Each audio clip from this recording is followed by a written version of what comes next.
अस्सलामुअलैकुम। ताहिर शाह मेरा नाम है। इंडिया हैदराबाद से हूँ।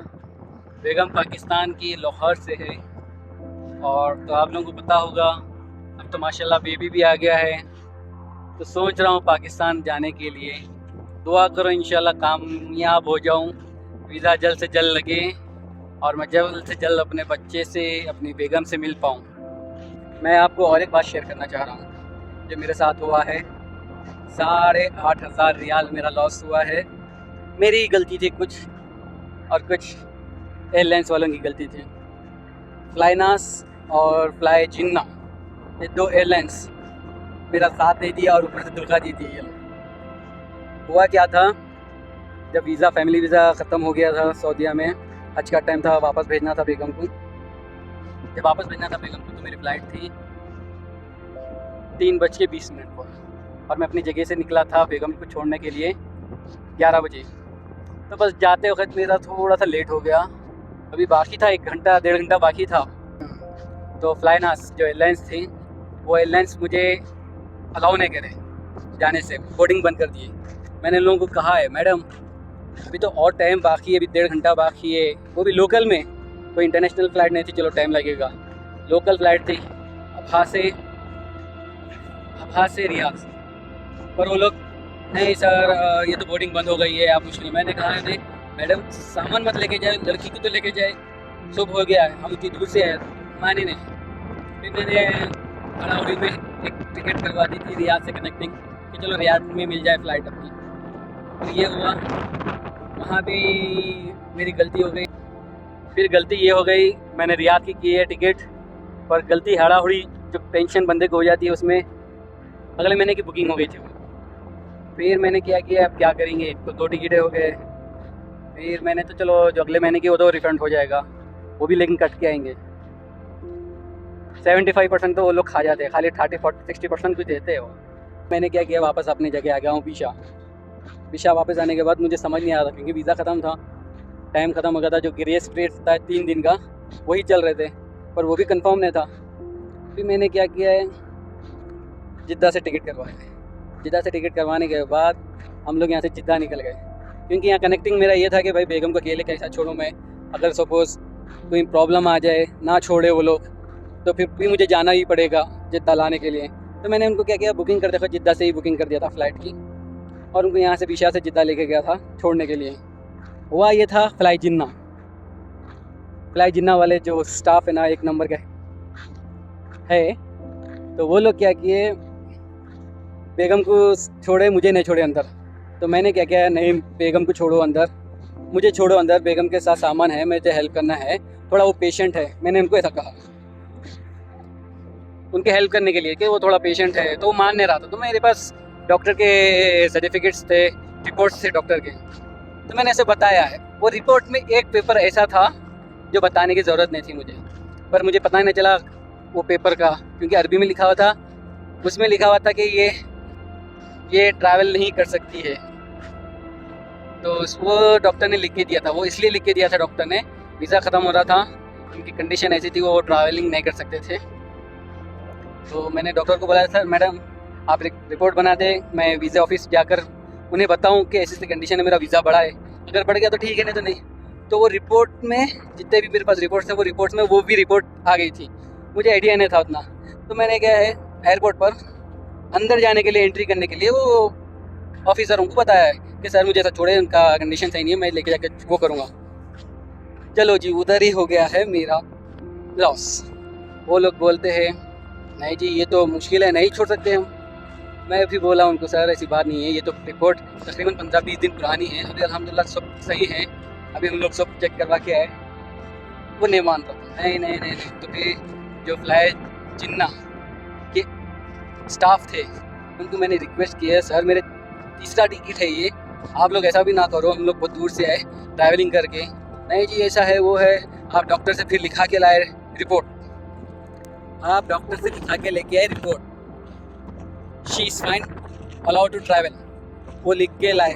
वो स्टाफ बोल रहा था फ्लाइनास का। मैंने उनको बोला है, सर मैंने रिपोर्ट मतलब अभी सब ओके है, तो कोई प्रॉब्लम नहीं है, इतना की रिक्वेस्ट किया है। वो बोलता है नहीं जी, वो वापस ये लिख के लेके आ ले, कोई मसला नहीं रहेगा, डॉक्टर की परमिशन चाहिए बस। फिर मैंने अपने डॉक्टर को कॉल किया है, डॉक्टर से बात की है, डॉक्टर को बताया है कि ऐसा है, ये लोग एयरपोर्ट पर रोक रहे हैं, तो आपको तो पता है हमारे कंडीशन का, बस आप एक रिपोर्ट बना दें कि डॉक्टर लोग ये लोगों को पता चले कि फिट है या नहीं है। डॉक्टर से मैंने रिपोर्ट बनाकर वो जो पाकिस्तानी स्टाफ था उसे बताया है, वो उसमें भी कीड़े निकाला है।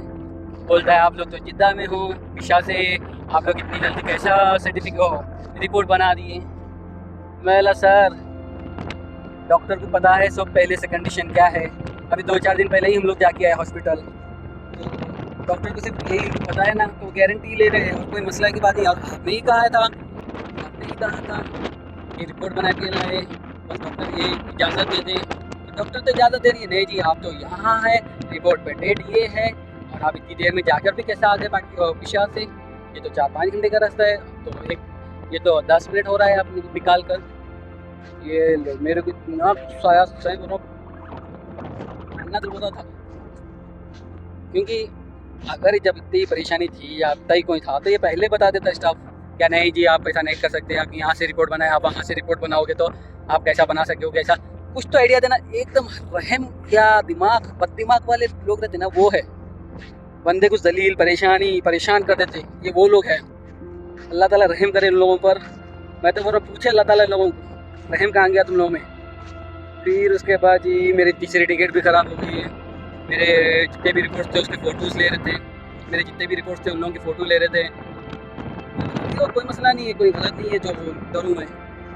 फिर जी नहीं, फिर आखिर में मैं रिक्वेस्ट भी बहुत किया, सर मेरी तीसरी टिकट है, ऊपर से ऐसे टिकट थे सुबह से शाम की करवा रहा था, शाम से सुबह की टिकट करवा रहा था, महंगी, क्योंकि जंग चल रही थी, जंग की वजह से टिकटें मुझे 2500 के 2600 के मिल रहे थे, और बस भेजना था, क्योंकि रोक लेता हूँ एक 2-3 एक दिन भी रोक लेता हूँ, 2 दिन भी रोक लेता हूँ, तो फिर तो ग्राम आना था, और कितना ग्राम आना था कोई मसला नहीं, फिर वो और ज़्यादा के चक्कर, फिर वो यहाँ जाओ वहाँ जाओ, बहुत और दलील हो जाते थे। फिर मैंने क्या किया है, कोशिश की है जल्द से जल्द, पर तीसरा भी टिकट ख़राब हो गया है। अभी मुझे था सब जने बोल रहे थे दोस्त लोग छोड़ो ताहिर देख लेंगे जो भी हुआ लास्ट में, अभी छोड़ो इतना हो गया, 3 टिकटें ख़राब हो गए, अब क्या करोगे, चौथी भी लोगे तो फ़ायदा नहीं है। मैंने बोला है कि नहीं सर, दोस्तों को बोला है नहीं मुश्किल नहीं है, मैंने दोस्तों को कहा है कि नहीं मैं चौथी भी लूँगा, इंशाल्लाह ये चौथी में भेजूँगा। फिर ये जो फ्लाइट जिन्ना PIA जो लोकल फ़्लाइट होती है कभी इन लोगों में बिठाना नहीं चाहिए। फिर मैंने सऊदी एयरलाइंस की टिकट करवाई है, सऊदी एयरलाइंस की टिकट करवाई है आराम से, कोई मसला नहीं, कुछ नहीं, गए, वो भी महंगी टिकट मिली है, कनेक्टिंग थी लेकिन पहुंच गए।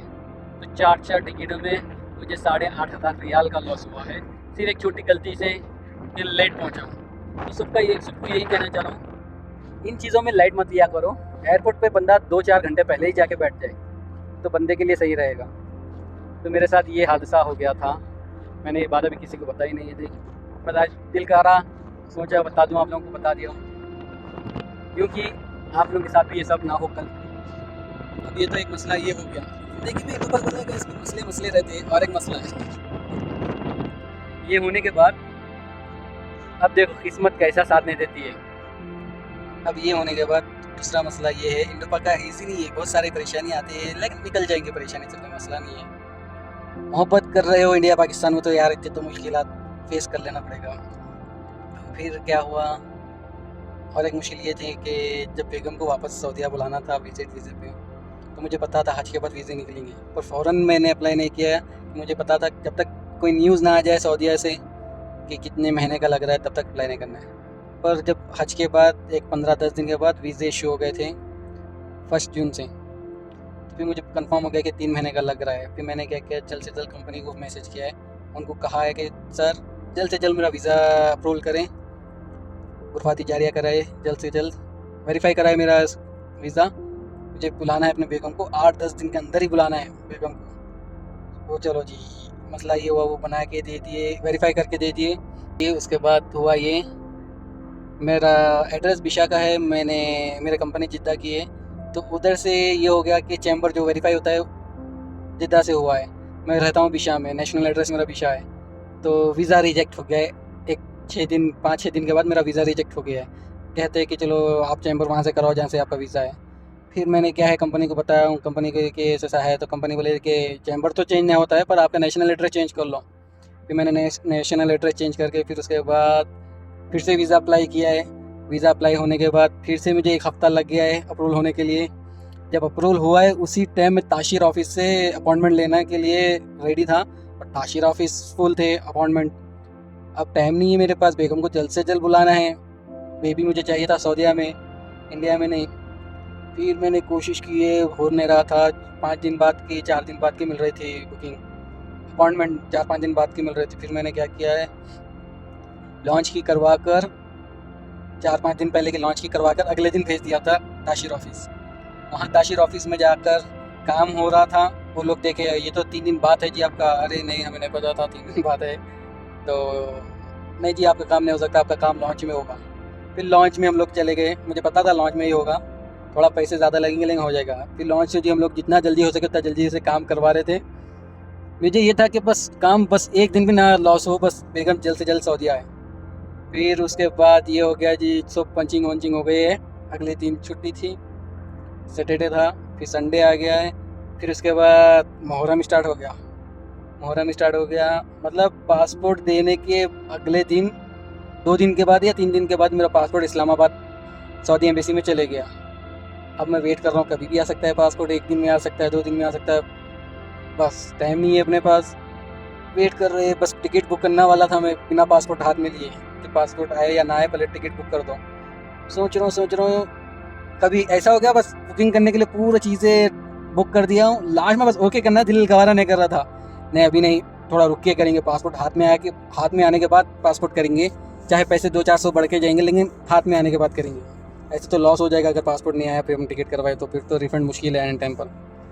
फिर ये हुआ मेरे साथ, पासपोर्ट आया नहीं, अगले दिन भी नहीं आया। जितना 7 दिन का उन लोग टाइम मांगे थे, 7 दिन भी हो गए, 8 दिन भी हो गए, पासपोर्ट आ नहीं रहा है। वेट कर रहे इतना वेट कर रहे, टाइम भी नहीं है वेट करने का। सऊदीया में चाहिए था बेबी मुझे, वहाँ हो जाएगा तो मुश्किल है। अब देखना जी, हर दिन देख रहे पासपोर्ट आया ही नहीं, 15 दिन गुजर गए। जिसका डर था वही हुआ। अल्हम्दुलिल्लाह बच्चा बेबी है सो पाकिस्तान में हो गया है सही सलामत, पर सऊदीया में नहीं हुआ है। सऊदीया में होता तो डॉक्यूमेंट्स बनने में आसानी हो जाती थी, पर पाकिस्तान में बन गया है। ये है, देखो क्या नसीब है बच्चे के, जहाँ होना है वहीं हो जाता है। तो ऐसी मेरी स्टोरी है। आप लोग भी डरना नहीं, चलते रहता, ज़िंदगी भर में चलते रहता, चलाते रहो, याद भी रहेगा कि हमने ऐसा ऐसा किया है। इंशाल्लाह फिर अल्लाह ताला खैर करें, इंडिया पाकिस्तान के दोनों के हालात सही हो जाएंगे तो फिर आना जाना भी लगा रहेगा।